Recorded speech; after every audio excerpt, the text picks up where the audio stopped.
Now I want to send it out to News 8 medical reporter Jocelyn Memento. She spoke with a psychiatrist today about what might have been going on in the mother's mind at that time. Jocelyn?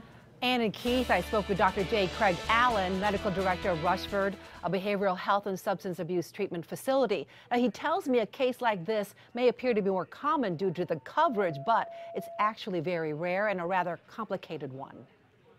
What LeRoya Moore is accused of doing, killing her two children, 7-year-old Darren and 6-year-old Alicia, is defined in one word. The technical term for it is filicide, and it's when a parent kills their child, and it's a complicated issue. Psychiatrist Dr. J. Craig Allen is the medical director of Rushford.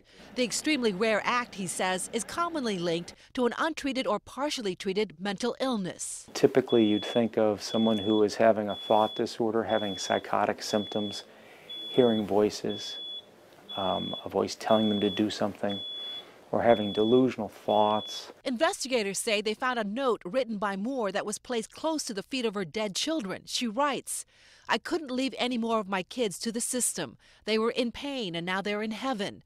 I prayed and God knows my heart. He made me the way I am and knew we weren't fit for this world past this time." It appeared that she didn't feel that she had control over things, that outside folks had responsibility for things going on in her life, and that could take on a paranoid or psychotic dimension. If children ask questions, Dr. Allen advises that parents should stress certain aspects of the case. This is extremely rare and comes to our attention because of how terrible and disturbing it is, rather than the risk that this kind of behavior poses.